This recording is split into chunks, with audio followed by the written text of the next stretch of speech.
Good morning, good morning. Yan. Guys, grabe. Ang sarap sa umaga pag ganito makikita mong tanawin, guys, oh. Hmm. Mabundok tapos mag-green-green. Tapos yung araw palabas na. Ay, siya. Sarap tignan. Ang galing lang, guys. Nakakawala ng ng mga stress. Pag ito makikita mo tuwing umaga, napakasarap sa feeling, diba guys? Diba guys, tignan mo naman yung likuran ko, napakaganda rin tignan. Grabe yan. Good morning guys. Ang sarap gumising tuwing umaga. Lalo na pag gantong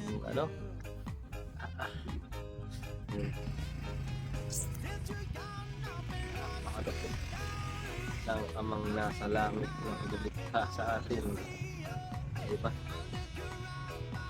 Sarap na sa pakiramdam guys.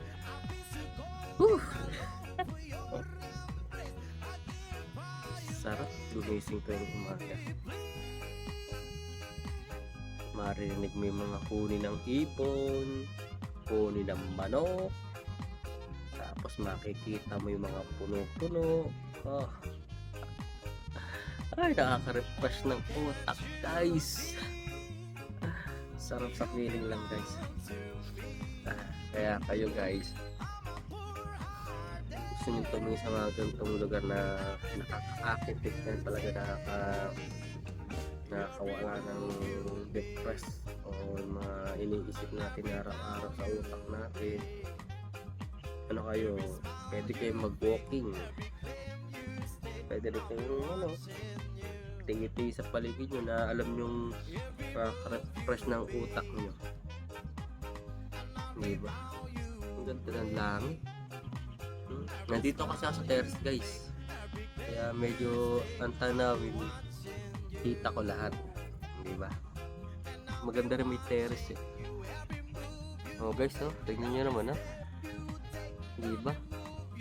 Pag nakita nyo ang ulap o langit, napaka-peaceful, sarap ng tignan guys. Ito pa guys, may tawag doon, may lumilipad. Ayun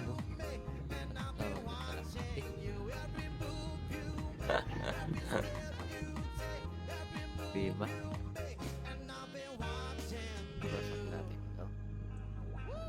Grabe guys. Yan, si Haring Araw mukhang nagpaparamdam na, maliwanag na dun hinihintay ko kasi guys yung liwanag dito para magpaano ako, paaraw, diba? Anyway, yun lang guys. Good morning sa atin.